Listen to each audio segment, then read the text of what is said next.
Hello guys, आप सभी का स्वागत है फॉलो इन मिस्टेकन लव के इस पार्ट में। तो हमारा सीन वहीं से स्टार्ट होता है जहाँ पे रोंगयू किंगयू से कहता है कि मुझे आपसे कुछ महत्वपूर्ण बात करनी है। तो किंगयू कहता है, माय लॉर्ड, आप मुझसे क्या कहना चाहते हैं? फिर रोंगयू कहता है, शिकार समारोह के बाद मैं आपको कॉन्सर्ट की उपाधि प्रदान करने का अनुरोध करूंगा। ये सुन के किंगयू अपने मन में कहता है, क्या कोई कुलीन परिवार बॉय टॉय को तो चाहता है, लेकिन कोई भी उन्हें कॉन्सर्ट का दर्जा देने को तैयार नहीं है। क्या वह मुझे यह उपाधि इसलिए प्रदान करेंगे क्योंकि दिन में मुझे अपमानित किया गया था? किंगू ये सब सोच रहा होता है और रोंगयू से कुछ नहीं कहता है। तो रोंगयू उसे ऐसे देख के फिर कहता है, आप खुश नहीं दिख रहे हैं। ये सुन के किंगू कहता है, मुझे बिना योग्यता के पुरस्कार नहीं मिलना चाहिए। मैं इस उपाधि का हकदार नहीं हूँ। ये सब कहते हुए वो अपने मन में सोचता है, यदि यूनजी ऐसा करता है तो वह एक गंभीर गलती करेगा और एक प्रिंस के रूप में जाना जाएगा जो नैतिकता की अवहेलना करता है और वासना के कारण अपना दिमाग खो देता है। इसके अलावा मैं दूसरों से सम्मान स्वयं अर्जित करना चाहता हूँ, ना कि उस उपाधि से जो वह मुझे देता है। तभी रोंगयू कहता है, आप ऐसा क्यों कह रहे हैं? फिर किंगयू कहता है, माय लॉर्ड। तभी रोंगयू आगे कहता है, आप युद्ध के मैदान में मेरे पीछे आए और घायल हो गए। आज आप जियांगलिन के लिए खड़े हुए तो मैं आपका नाम कॉन्सर्ट क्यों नहीं रख सकता? रोंगयू की ये बात सुन के किंगयू चौंक जाता है और अपने मन में कहता है, अच्छा तो ये इसलिए है क्योंकि मैंने जियांगलिन को प्रोटेक्ट किया। यूनजी ने जियांगलिन को वेईयू गलत समझ लिया है, इसलिए वह उसे इतना महत्व देता है। लेकिन अब मैं जी किंगयू हूँ, मैं खुद को निराश होने से क्यों नहीं रोक पा रहा हूँ?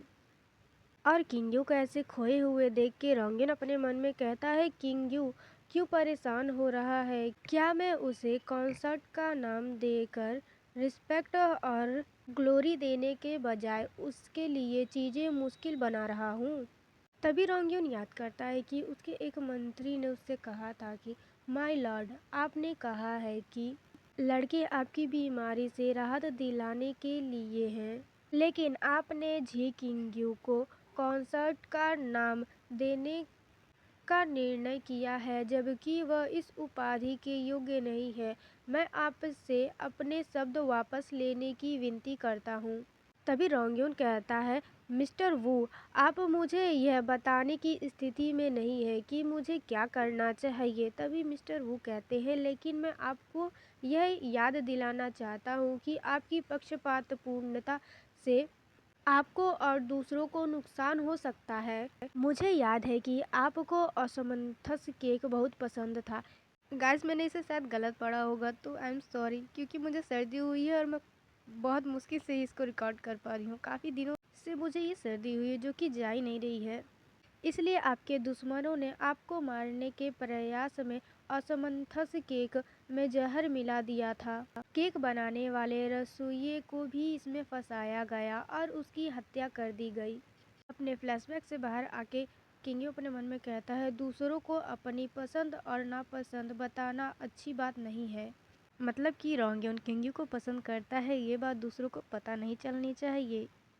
फिर किंगयू हॉट स्प्रिंग में से उठते हुए कहता है, इसे भूल जाओ, क्योंकि आप नहीं चाहते हैं इसलिए मैं आपको मजबूर नहीं करूँगा।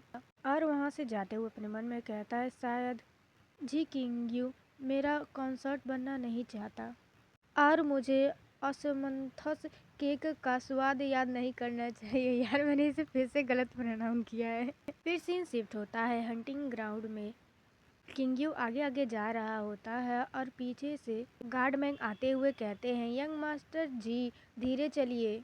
प्रिंस ये ने मुझे आपका ख्याल रखने के लिए कहा था। आपको शिकार पर जाने की ज़रूरत नहीं है, बस आप महल में आराम कीजिए।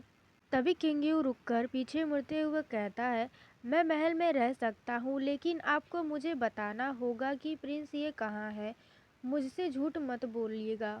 ये कहते हुए वो अपने मन में कहता है, क्योंकि हमारी बातचीत हॉट स्प्रिंग के झरने पर एक खटास भरे नोट पर समाप्त हुई थी, इसलिए मैंने उसे लगभग 1 दिन तक नहीं देखा।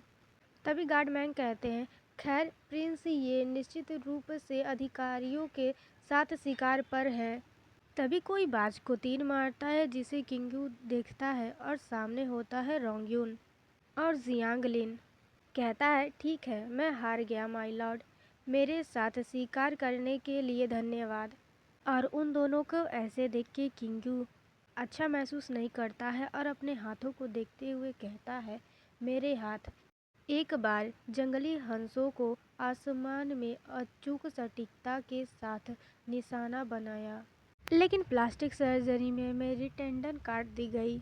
उनके दोबारा जोड़ने के बाद मैं इतना कमज़ोर हो गया कि धनुष नहीं खींच सका।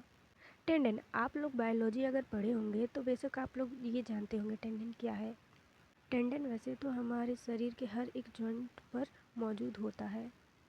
किंगयू अपना फ्लैशबैक सोच रहा होता है, तभी गार्डमैन पीछे से कहते हैं, यंग मास्टर जी, आप दुखी मत होइए। यंग मास्टर जियांगलिन ने प्रिंस ये से उनके साथ शिकार प्रतियोगिता करने के लिए कहा, उनके बीच कुछ भी नहीं है। ये कहने के बाद वो ऑकवर्डनेस में अपने मन में कहता है, प्रिंस ये, मैं आपकी बस इतनी ही मदद कर सकता हूँ। फिर हम रोंगयून को देखते हैं जो कि किंगयू को वहाँ पे नोटिस कर लेता है और अपने मन में कहता है, हाँ किंगयू यहाँ क्यों है? वह उदास लग रहा है, क्या वह अभी भी कल रात जो हुआ उससे परेशान है? फिर वो जियांगलिन से कहता है, चलो आज का शिकार यहीं पे ख़त्म करते हैं, हम कल फिर से प्रतिस्पर्धा कर सकते हैं। ये कहने के बाद वो अपने मन में कहता है, मैंने शिल्पकार से जियांगलिन की काठ, धनुष और बाण में सुधार करने के लिए कहा है, लेकिन शरीर के पुनर्निर्माण के बाद भी वह इतने लंबे समय तक कैसे टिक पाया है? और जियांगलिन अपने घोड़े की लगाम खींचते हुए कहता है, डैमिट, मुझे कम मत आंको।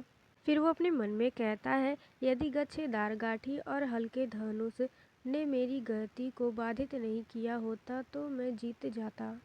प्रिंस ये, तुमने मुझे हराने के लिए इतनी गंदी चाल चली।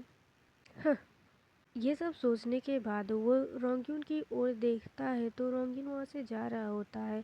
फिर वो कहता है, मैं अभी भी कर सकता हूँ। फिर हम किंगयू को देखते हैं जो कि निराश होकर वहाँ पे खड़ा होता है। तभी रोंगयून कहता है, आप यहाँ क्या कर रहे हैं? क्या मैंने आपसे महल में रहने के लिए नहीं कहा था? ये सुन के किंगयू चौंक जाता है और अपना सर उठा के ऊपर देखता है तो वहाँ पे रोंगयून उससे कहता है, शिकार के मैदान पर तीरों की आंखें नहीं होती है, मैं अपना पसंदीदा टॉय बॉय नहीं खोना चाहता। यहाँ आओ, मैं तुम्हें वापस ले चलूँगा। ये कहते हुए वह अपना हाथ आगे बढ़ाता है और किंगयू उसके हाथों को देख के अपने मन में कहता है, यून जी ने मेरा उपहास किया, ऐसा लग रहा है कि वह अभी भी गुस्से में है। ऐसी कई चीज़ें हैं जिन्हें मैं नज़रअंदाज नहीं कर सकता और हमारे बीच की गलतफहमी भी ऐसी ही है। ये सोचते हुए किंगयू अपना हाथ रोंगयून की ओर बढ़ाते हुए कहता है, माय लॉर्ड, मैंने कल रात ऐसे रिएक्ट इसलिए किया क्योंकि मैं आपके साथ गरिमा के साथ खड़ा होना चाहता हूँ, आपके साथी के रूप में, ना कि आपके टॉय बॉय या कॉन्सर्ट या एक पैरासाइट के रूप में। ये सुन के तो भाई रोंगयून के तो हार्ट बीट पूरी तरीके से फुल स्पीड में धड़कने लगता है, धक धक धक धक।